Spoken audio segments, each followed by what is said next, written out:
Fala pessoal, bem-vindos a mais uma aula. No vídeo de hoje a gente vai falar sobre uma das atualizações ali que a Microsoft lançou, que é referente à inclusão do Python dentro do Excel. Então, por enquanto está liberado só para usuários beta, mas em algum tempo aí a gente deve ter novidade de quando que isso vai ser liberado para todo mundo. Então, o que eu vou te mostrar aqui nesse vídeo é um pouquinho desse overview de como que você vai acessar isso e para que serve, quais são os benefícios que você vai conseguir fazer com o tal do Python aqui dentro do Excel. Então, olha só, quando tiver liberado para todo mundo, a gente vai encontrar esse cara aqui na guia de fórmulas. Na guia de fórmulas, a gente vai poder ver aqui a parte de inserir Python. Então, a gente vai poder utilizar o Python dentro das nossas planilhas aqui, diferentemente, por exemplo, do VBA, que a gente precisa sair, né, lá para o Visual Basic Editor e fazer os nossos códigos lá no VBA na outra janelinha. O Python não, a gente vai conseguir trabalhar com ele aqui como se fosse uma fórmula mesmo. A gente vai colocar os códigos aqui em Python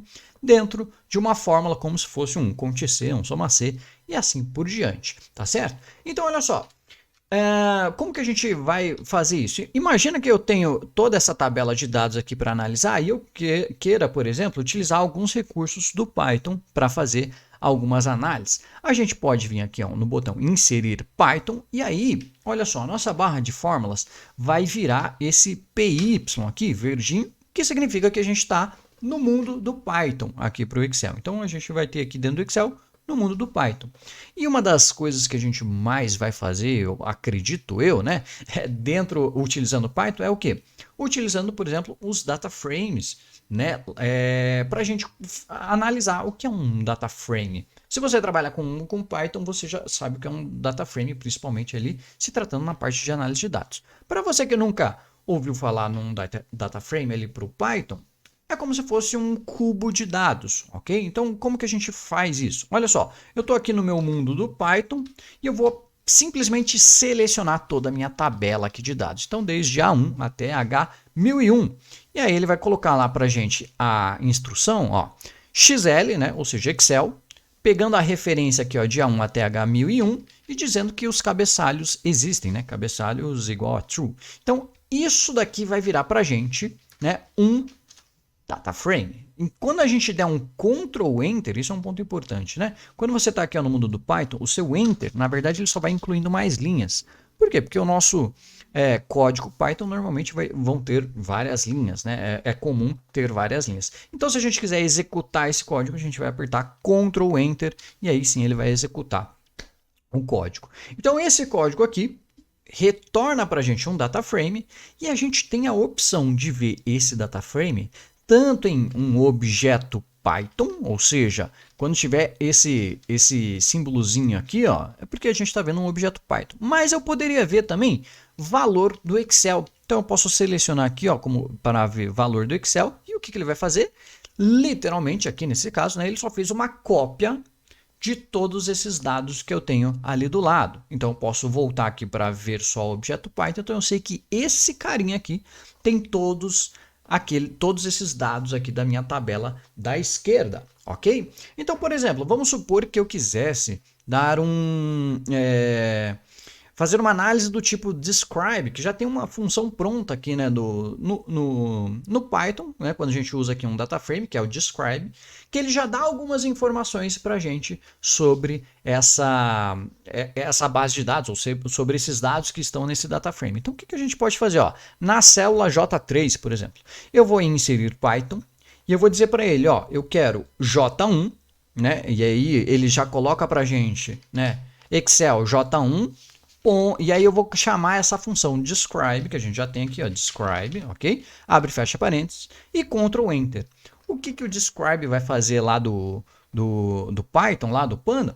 Ele está me retornando um outro data frame aqui, mas eu quero ver isso como valor do Excel. O que ele vai jogar aqui para a gente? Ó, ele vai dar um contador, um min, um std, um min, um 25%, 50%. Então ele vai retornar, né, o que a função describe retorna. Daí para você saber o que a função retorna, você vai ter que dar uma estudada nas bibliotecas do Python daí, tá certo? E aí você pode procurar lá, né, na library, na biblioteca mesmo, né, do Python, no Google e assim por diante, para você entender um pouquinho disso. E aí não tem para onde fugir, você vai precisar estudar mesmo. Mas se você já trabalha com Python, isso daqui não deve ser novidade para você, você já deve ter visto isso. A diferença é que você está trabalhando diretamente aqui no Excel, tá certo? A gente pode também dar um describe de algum campo específico. Então, dentro desse J1 aqui, ó, dentro desse data frame, eu tenho todos os campos aqui, né?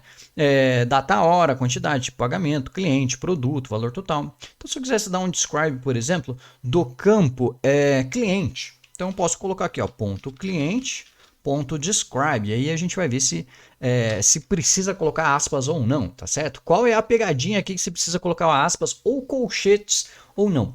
Se você tiver algum... aqui ele já deu o resultado, né? Então deu certo. Se você tiver algum campo que tenha espaço, aí você vai precisar colocar entre colchetes e entre aspas o nome do campo. Perceba que eu vou fazer isso daqui e a princípio deveria funcionar, vamos ver. Opa, entre aspas simples, né? No caso, perdão aqui. Entre aspas, sim. Perceba que... Opa, não, minto, aqui não tem ponto. Perceba que o resultado aqui do campo cliente, ele vai me retornar como o mesmo resultado. E eu posso utilizar com aspas ou sem aspas. Por quê? Porque o campo cliente não tem espaço. Então eu poderia acessar com um ponto, né, esse campo, mas se não eu precisaria utilizar aqui, né, a sintaxe de colchetes, mais aspas, mais o nome do campo. E aí, né, é normal como a gente já costuma a ver ali em outros casos, tá certo? O que a gente pode fazer também? A gente pode, por exemplo, dar nomes a esses data frames aqui. Então imagina o seguinte, olha só. Ao invés de eu chamar lá a referência de J1, vamos supor que eu queira fazer o seguinte, ó, todo esse resultado aqui vai se chamar meus dados, por exemplo. Meus dados é igual a todo esse cara aqui. Então aquele data frame que vai ter toda essa informação aqui vai se chamar meus dados. Vou dar um Ctrl Enter, né? E ele vai dar o mesmo resultado para a gente. Em alguma outra célula, eu posso entrar no mundo do Python e o atalho para fazer isso é Ctrl Alt Shift P, Ctrl Alt Shift P, tudo junto, tá certo? E aí eu posso acessar, por exemplo, ó, os meus dados, que ele já trouxe aqui para a gente, ó, meus dados, que é aquele data frame, e eu poderia, por exemplo, já, ao invés de dar um describe, fazer uma soma. Por exemplo, eu quero pegar o campo total, então vamos lá, ponto total, ponto sum, né? Vamos fazer uma soma do campo total. E dou um Ctrl Enter aqui para executar. O que ele vai retornar para a gente aqui? O total, né? A soma total do campo total. Então, se eu avaliar aqui ó, no Excel, vou pegar todo o meu campo total aqui, coluna G. Eu tenho... Deixa eu fechar essa janelinha. 29.102. Então aqui ele vai dar o total para a gente, 29.102. Tá certo? Então aqui o que acontece? E um outro ponto muito importante, ok? Aqui eu não vou entrar em exemplos muito complexos. Aqui eu quero dar um overview de como você vai fazer isso funcionar, tá bom? A leitura do Python vai ser sempre da esquerda para a direita e de cima para baixo. O que eu quero dizer com isso?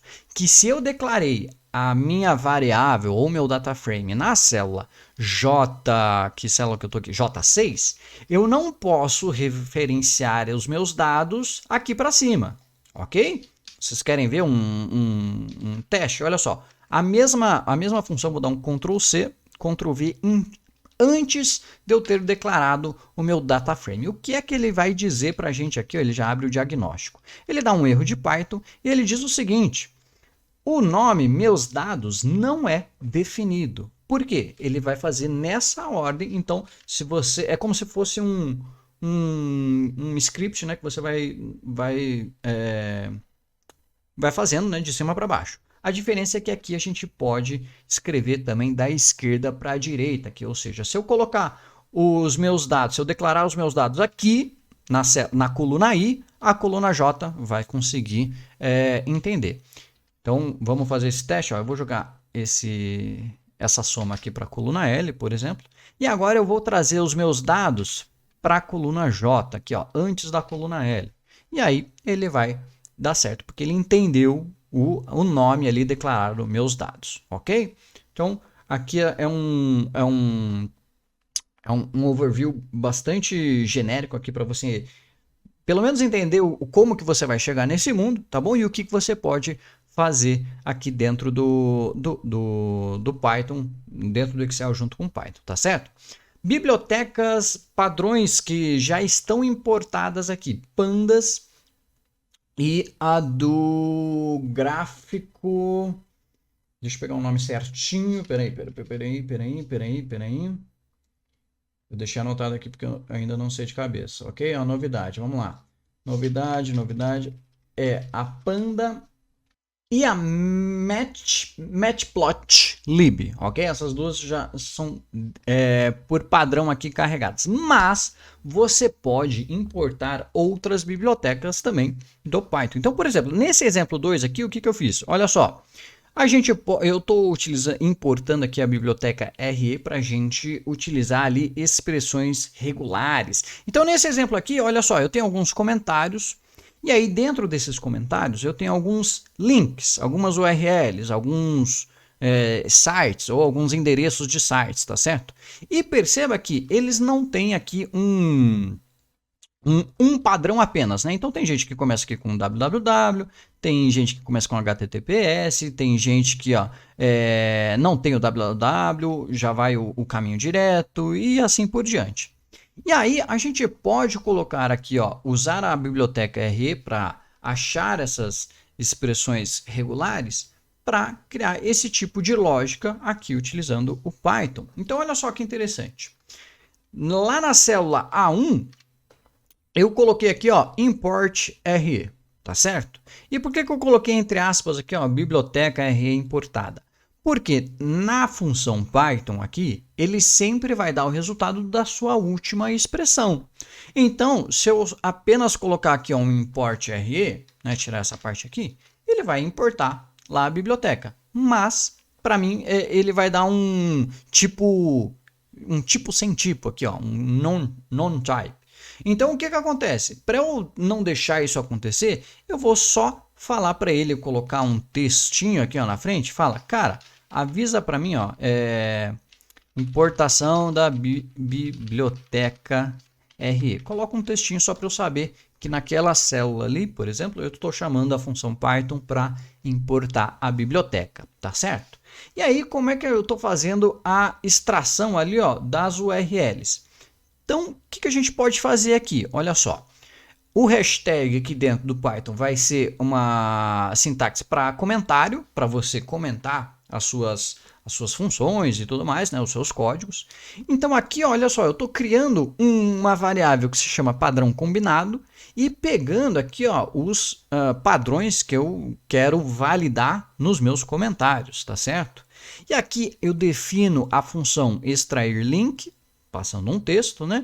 E aí eu compilo esse padrão combinado dentro dessa variável aqui que eu passei para ele, né? que a gente definiu. E aí eu retorno os links aqui, dando aquele buscar todos aqui. Eu não vou entrar no detalhe de toda a função aqui. Eu quero só dar o exemplo de que você pode fazer isso, tá certo?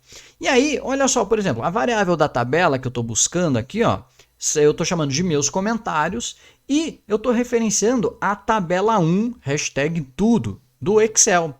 Né? Então, se você trabalha ali com funções direto ali do Excel mesmo, você está acostumado a ver essa referência aqui, tá certo? Dizendo que os cabeçalhos existem, né? Cabeçalhos, eu tenho cabeçalhos nessa tabela aqui, nessa referência. E aqui eu chamo aqui a função de extrair os links, passando, né, aqui os meus comentários, ou seja, aquele data frame que eu declarei aqui na variável que está buscando lá da tabela 1. O que isso daqui vai retornar para a gente? Olha só que interessante. Ele vai retornar, né, os endereços, os links que ele encontrou com base naquele padrão da expressão regular, tá certo? E como a gente está referenciando a tabela 1, eu posso colocar, por exemplo, aqui, www.youtube.com. E aí o que acontece? Lá na fórmula, ele já vai o quê? Automaticamente pegar a tabela 1, pegar o novo conteúdo da tabela 1, que é esse último registro aqui, e colocar para a gente, né, encontrar para a gente o link encontrado, tá certo? O link extraído, né? Poderia colocar aqui um texto, blá, blá, blá, porque a ideia aqui é extrair só o link e não o resto do texto, tá certo? Pessoal, aqui foi um overview bastante simples, tá bom? Do que você vai conseguir fazer com o Python. Com certeza teremos novas novidades aí, novos assuntos para falar sobre Python, tá certo? Eu só queria trazer um overview. Dizer que ainda não temos datas oficiais aí para o lançamento da versão que vai estar liberado para todo mundo, mas que a gente já pode ir estudando, tá certo? Agora eu quero que você deixe no comentário aí o que é que você achou dessa novidade, se você já trabalha com Python, se você vai começar a estudar Python, se você vai começar a aplicar isso no seu dia a dia, tá bom? Pessoal, eu vejo vocês numa próxima aula, num próximo vídeo, tá certo? Um forte abraço e até mais. Tchau, tchau!